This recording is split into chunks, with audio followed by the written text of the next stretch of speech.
नमस्कार मु दीपक सेनापति आज शुणिबा कालिदास रहस्यर अष्टम भाग राक्षस पुरी रे कालिदास परिवेषण परशुराम बेहेरा।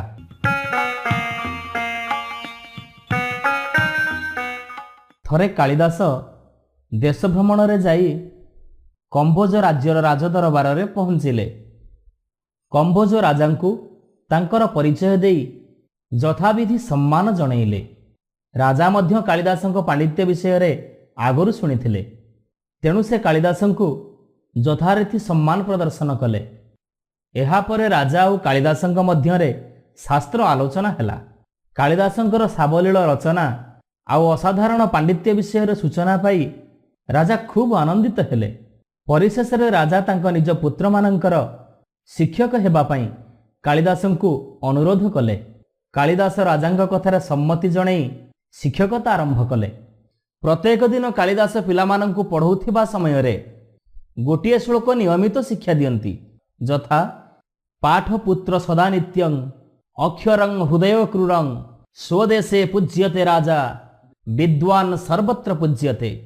अर्थात राजा सिना पूजा पाए आपणा देश रे, कवि पूजा पाउथाए देश विदेश रे। ए कथा क्रमे क्रमे राजांक कानरे पड़िला। प्रत्येक दिन ए भली शिक्षा पुत्र मानकु दिया जाउथिबारु राजा कालिदासंक उपरे खूब रागी गले। कालिदास खूब अहंकारी बोली राजा अनुभव कले, तेणु तांकु उचित शिक्षा देबा पई भाबी जंगल मध्यरे लौह शिकुली द्वारा बांधी फिंगी देबा पई अनुचर मानकु आदेश देले। राजांक आदेश मानि अनुचर माने कालिदासंक हाथ गोड़रे बेड़ी पकई जंगल मध्यरे पकई देई आसिले। विधाता जहा भाग्ୟରେ लिखिछि ताहा तो अकाट्य, तेणु कालिदास हिंस्र जंतु मानक भୟରେ निज जीवन प्रति ममता तुटै निस्सहाय होई पड़ी रही थांती। कथारे अछि जाहाकु रखिबे अनंत कि करि पारे बलवंत। एहा परे एमिति घटिला, जेउठारे कालिदास असहाय अवस्थारे पड़ी रहिथिले सेठी गोटे विशाल गछ उपरे दुईटी राक्षस रहुथिले। सेमानंक भितरे जुक्ति तर्क चली थाए। कालिदास सबु शुणुथांती। गोटिए राक्षस कहूथाए माघ मासरे अधिक शीत हुए, किंतु आउ गोटे राक्षस कहूथाए ना ना ना वर्षा काल रे अधिक शीत हुए। दुई जनकर एमिति जुक्ति तर्क क्रमे क्रमे हाताहाती पर्यंत गला। कौनसी प्रकार यार समाधान करि न पारि से दुहे कौनसी एक मनिषर साहाय्य नबा पई एकमत हेले। एई सिद्धांत कालिदास शुणिबा मात्रे सेमती बंधन अवस्थारे पाटी करी कही उठिले, माघ मेघ द्वयं मध्ये जत्र बहति मरुतः तत्रं शीत बीजनियात माघैरपि मेघैरपि। अर्थात शीत हेबाटा पवन उपर निर्भर करे। माघ मासरे पवन बहिले शीत हुए, आउ वर्षा दिने पवन बहिले भी शीत ही थाए। पवनर मात्रा जेते अधिक हुए सेते सेते शीत अनुभूत हुए। कालिदासंक निष्पत्ति न्यायसंगत थिला। ए कथा शुणु शुणु राक्षस दी जण भारी खुशी हेई गले। से आसी देखंती कालिदास हाथ गोड़ बंधा हेई पड़िचंती।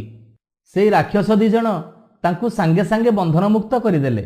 सेमाने कालिदासंक बुद्धि आउ ज्ञान को प्रशंसा करी तांकु असुर कुलर राजा करिबाकू मनस्थ कले। कारण बेले बेले राक्षस मानंकर नाना कारणरू झगड़ार सूत्रपात हेई शेषरे बड़ धरणर युद्धरे परिणत होई थाए। से गुड़िक मेंटेइबा पई कौनसी दानव कुल द्वारा संभव हो नथिला।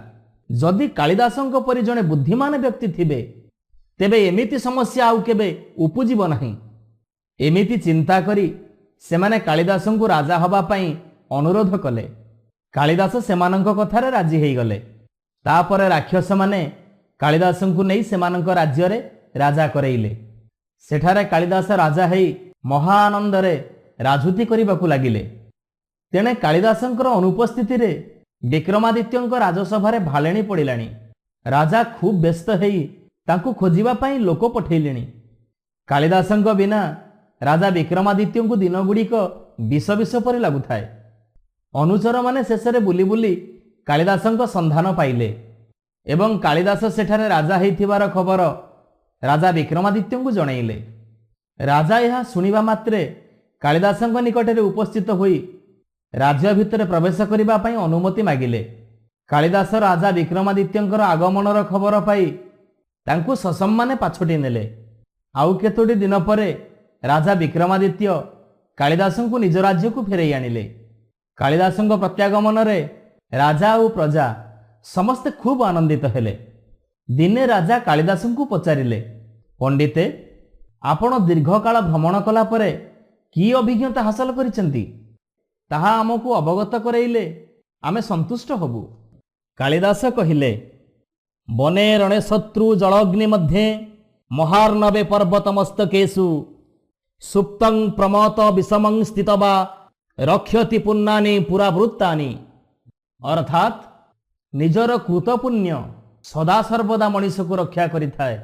ବଣ ରଣ ଶତ୍ରୁ ଜଳ ଅଗ୍ନି ସାଗର ପର୍ବତ ଶୀର୍ଷ ଭାଗରେ ଯେକୌଣସି ସ୍ଥାନରେ ମଣିଷ ଥିଲେ ମଧ୍ୟ ତାର ବିପଦ ସମୟରେ ଏପରିକି ମତ୍ତ ଅବସ୍ଥାରେ ପଡ଼ିଥିଲେ ମଧ୍ୟ ନିଜର କୃତପୁଣ୍ୟ ତାକୁ ସବୁ ବିପଦରୁ ଉଦ୍ଧାର କରିଥାଏ।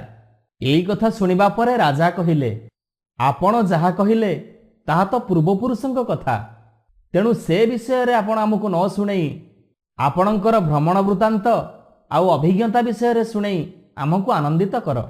ଏଥର କାଳିଦାସ ନିଜର ଭ୍ରମଣ କଥା ଶୁଣେଇଲେ।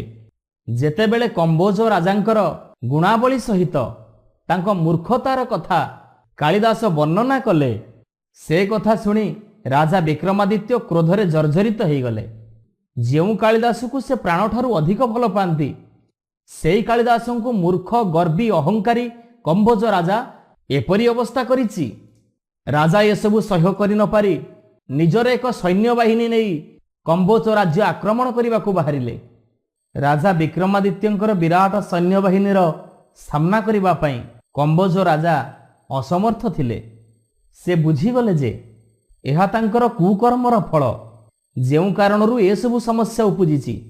ତେଣୁ ସେ କାଳିଦାସଙ୍କ ପ୍ରତି କରିଥିବା ବ୍ୟବହାର ପାଇଁ ଅନୁତପ୍ତ ହେବା ସଙ୍ଗେ ସଙ୍ଗେ ଭୟଭୀତ ହେଇ ବହୁ ଧନରତ୍ନ ଦେଇ ସନ୍ଧି ପ୍ରାର୍ଥନା କରି ଖଣ୍ଡିଏ ସାଙ୍କେତିକ ପତ୍ର ଲେଖି ମନ୍ତ୍ରୀଙ୍କ ହାତରେ ବିକ୍ରମାଦିତ୍ୟଙ୍କ ନିକଟକୁ ପଠେଇଲେ।